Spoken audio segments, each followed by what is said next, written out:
Hello, BookTube, and welcome back to People April, an event that dare not call itself People. This is a BookTube event created by Roz at Skelly Dandling About the Books and Elizabeth at Bookends and Books, designed to celebrate life writing of all kinds, memoirs, autobiographies, letter collections, full dress biographies, uh, in the month of April.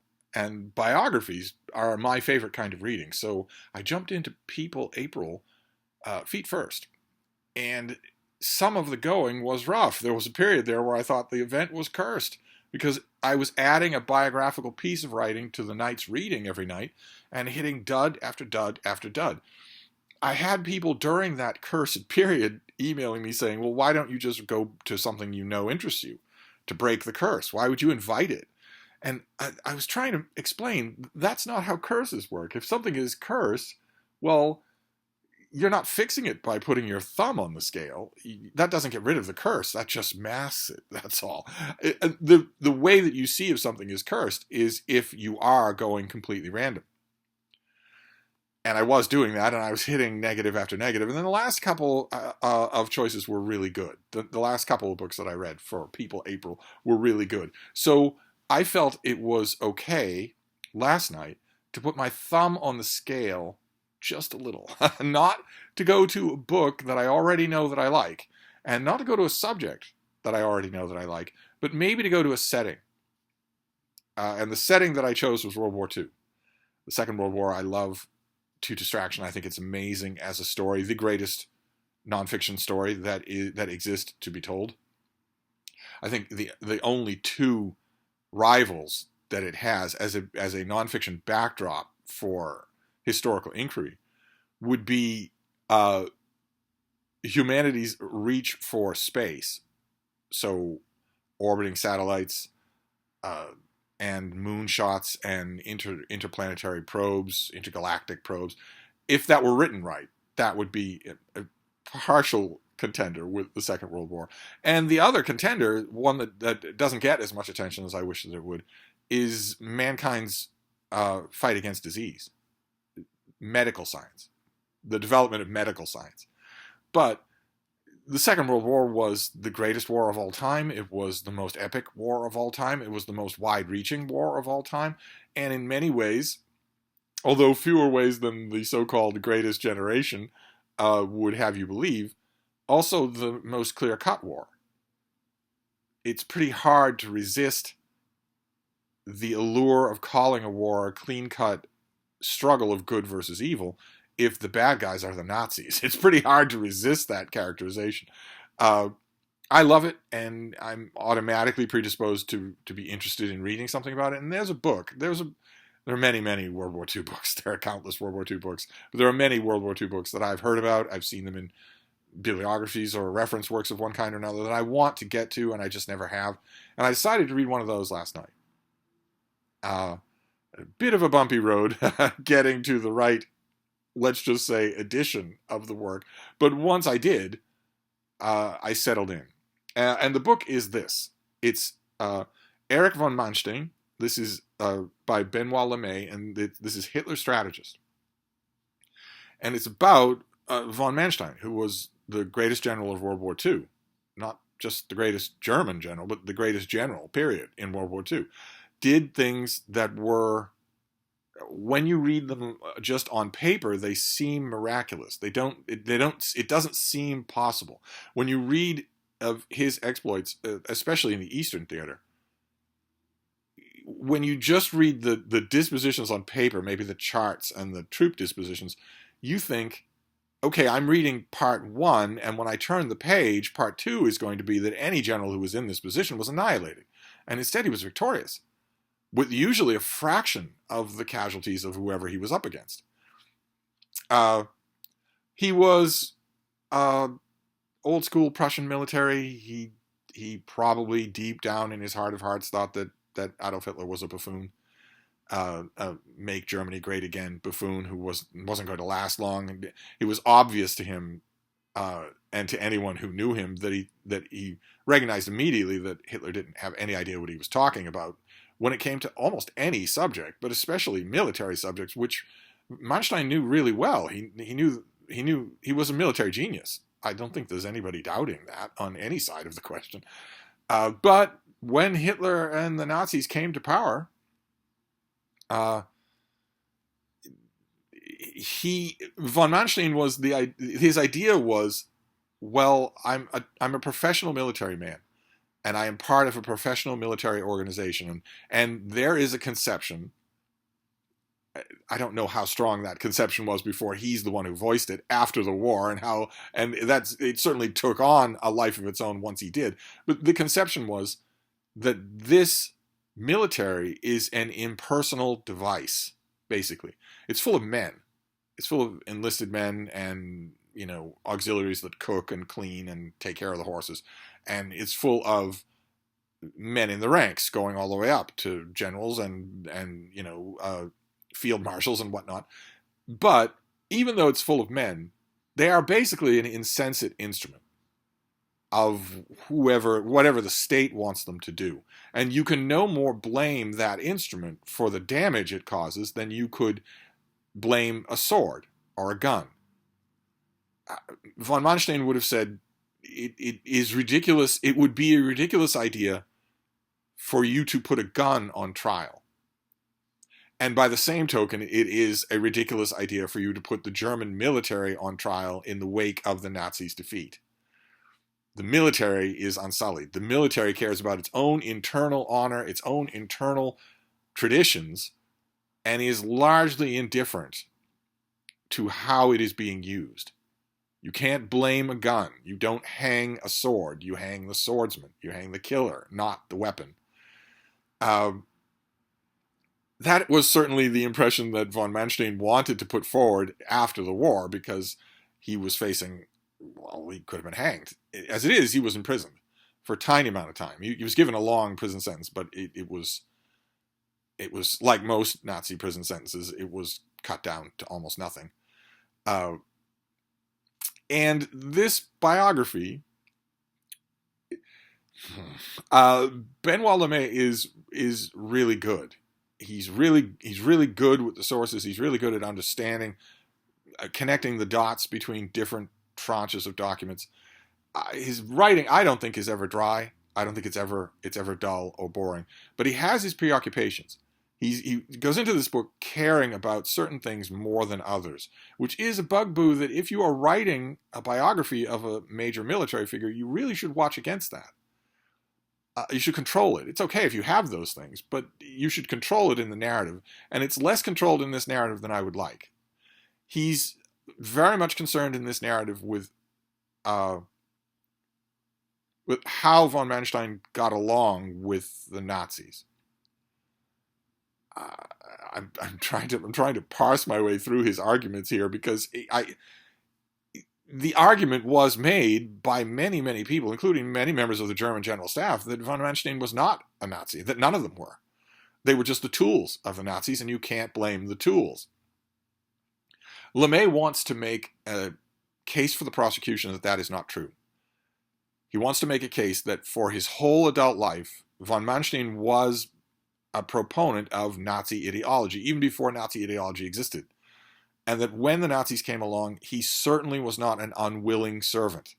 That's the main point of the book here, which is kind of odd, because the title of the book leads you to think that it's going to be a study of von Manstein as a military genius. That is in here, but there's not enough of it. Not by a long shot. There are other books on this figure that I now feel like reading that I'm sure do a better job.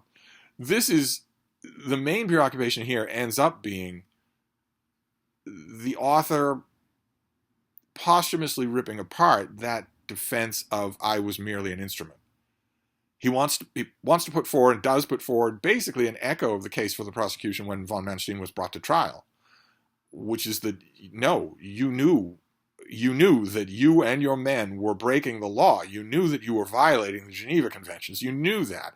You knew not only what your men were doing to civilian populations, to food centers and harmless women and children, but you also knew what the Einsatzgruppen was doing in your rear. They were right along with you when you were going through these territories in Ukraine and wherever else. They were right along with you, and you knew what they were doing. They needed your army's help to do what they were doing, and what they were doing had absolutely nothing to do with German military objectives. Nothing at all. What they were doing was, as one person in this book puts it, pure Nazi stuff. Let's say, let's use that word. They were doing Nazi stuff, and you knew about it, and you helped it. You allowed it to happen, and you encouraged it. You gave it the material that it needed, the cars, the petrol, the excess men, the tools. You knew what the Einsatzgruppen was doing. And von Manstein is right there. He is very present in this book, and you can hear him saying, in that throaty voice of his, that throaty Prussian accent, you can hear him saying, well, it doesn't matter what I knew. I knew that that was also a will of the state. I had material at my disposition, and I'm not here to make political decisions. If you don't like the politics, well, then change your politicians. When you change your politicians, me and my army will be at the disposal of whoever comes out on top. And that doesn't work. That just doesn't work. Not when we're talking about what the Einsatzgruppen was doing. Not when we're talking about what his army was doing. In either alone or in collaboration with other German generals. Who von Manstein had to know what they were doing. A lot of them had to report to him. There's no case for innocence here, in other words. And I agree with LeMay that needs to be read, that needs to be said. I believe, the problem, I don't know what the French critical response to this book was when it first came out. But I imagine that most of the critics concentrated on that. It's easy to finish this book and think that was the book's point. To demolish once again that case for the defense. That I was, not even that I was only following orders. Because von Manstein wasn't even saying that. Essentially, he wasn't saying I was only following orders. He was saying I was in the hand of people who were only following orders. I was their instrument. I was a billy club, and that's all. Now, it doesn't take much reading here. I don't think that Benoit Lemay is particularly comfortable writing about military matters, actual on-the-ground military matters, which makes the choice of Erich von Weinstein a little bit tricky as a subject. I don't think he's completely comfortable writing about that. But when he does, and he does, for stretches in this book, there's no way to avoid it. You have to cover von Manstein's greatest military accomplishments. You have to cover them. Of course you do. And when you get to those accomplishments, when you get to the choices that he made on the ground with barely any coherent information, just going on instinct and a read of the land, you are not looking at a billy club. It's one thing if you say, well, I'm just a truncheon, I'm here, whoever picks me up and uses me, I'm indifferent to it. I only care that I am treating my men in an honorable way and they're treating me in an honorable way because we have an esprit de corps that goes back to Frederick the effing Great. It's one thing for you to say that if that's all you are and the civilians are calling the shots. But when it came to the military miracles that this guy pulled off, especially in the East, there's no truncheon here. This is a man. This is an individual who you can't have it both ways, is what I'm trying to say. You can't say that he was just an instrument of the Nazi state and also say that he was a towering genius of the war. Now, the one you have to say, this was the best general. So the other goes with it. And LeMay pursues that quite a bit here. I mean, on the one hand, it's a little bit ironic and maybe a little bit unfortunate that he could call a book Hitler's Strategist and yet be a little bit weak writing about the actual military stuff. But on the other hand, I understand the title. The title is meant to link this guy hip and cheek with Hitler himself. The title is already at work dismantling von Manstein's defense of his actions during the war.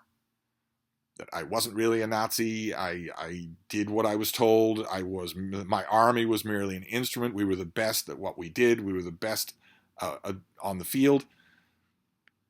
There's a way in which those claims are true. Von Manstein was, in many ways, the flowering and final culmination of centuries of refined military training tradition. that developed a culture of its own, a history of its own, code words of its own. You see a weird, warped reflection of that in the SS. There's a way in which you can certainly say that's true, and you can say, when it comes to von Manstein and his career, that this is how it pays off. You will get someone who can do almost miracles on the field, who has been trained and honed and inculcated in military science to the point where, to a greater point than any of his counterpart generals in any other army in the time, and to a point where he can defeat a force 3 times his size with almost no casualties, or relatively few casualties compared to them, that he can read what they're going to do, that he can be where they don't want him to be. There's a way in which you can say that he represents a tradition that culminated with him. But I would like to think that he also represents the end point, the death of even the suggestion of the idea that the army is some inanimate object that politicians can use however they like, and that no matter what you do, you can't hold the army responsible. I would like to think he represents the death of that. I would have liked to think the Geneva Conventions represent the death of that before him, but he ignored them. And he allowed his underlings to ignore them as well. Another fault that I would have in this book, but I'm not really sure that I consider it a fault, I'm not sure that I would have liked it corrected, is that von Manstein himself doesn't really, as a person, doesn't really come forward in these pages much. Now, that is a fault of Benoit Lemay. He has plenty of material. He concentrates on von Manstein's memoir, but there's plenty of other material. It's all over his references in the book. That he had plenty of other material to draw a little bit better, maybe a more warm-blooded, three-dimensional portrait of the man himself. And the reason why I'm not harping on that as a criticism is because I'm not sure that I want to read that. I know that's not good. That's not good. I know for people, April, that's not good, because that's a fault of a biography. If the person themselves is a little bit distant from you, that's a fault of a biography. And we're reading biographies this month. But nevertheless, I think the more I would get to know this guy as a person, the more angry I would get. I'm angry enough as it is with just hearing all of his arguments rehearsed. I think I would have been more angry the more of that there was. So the verdict on this book is, well, first of all, this would not be the Erich von Manstein book to read first. Definitely not. And even if you're familiar with this figure, if you've read another biography, I've read, I think, one full dress biography, and then a whole. He occurs in every study of the war in Europe, so he's cropped up a lot. I feel like I've read a lot about him. This would not be the place to start, and once you get to this book, you would have to care a lot about questions of post-war culpability. So don't come to this book if you're looking for moment-by-moment, regiment-by-regiment breakdowns of his famous battles. You'll get some breakdowns of his military activities in here, but if you're coming to it for that, it won't satisfy you. But I enjoyed it. As a reading experience, I enjoyed it, especially when I get used to it. Benoit Lemay has a particular kind of prose style. I won't call it stodgy, but it takes some getting used to. There are definite rhetorical periods involved, and he knows what he's doing. He knows what he wants to do. He's not hitting those rhetorical periods by accident. I needed to get used to that. Once I did, I rather liked it. I don't think I've read anything else by this author, but this was definitely not a failure for people, April. A lot of you are just worried. A lot of you are just interested to hear whether or not the curse is going to return. Definitely did not. Hitler's Strategist is a good book. I enjoyed it. I feel a little bit guilty because I did put my thumb on the scale just a bit. And that's not fair to the curse. Like I said, if the curse is going to happen, it should happen. And I picked a subject that already interests me. So there was a tiny bit of weight in that direction. So tonight, I will try to go completely random. Ideally, something that I not only haven't read and don't have a dog in the fight, but don't know anything about at all. We'll see. I'll try to do that tonight, and we'll see. We'll test whether or not the curse is active tonight. It really wasn't tested last night. Once I got the right edition of the book, I was I was in seventh heaven. I was exactly where I like to be. Reading about World War II is just what I like to do. I won't do that tonight, so I'll report back next time. Thank you, BookTube.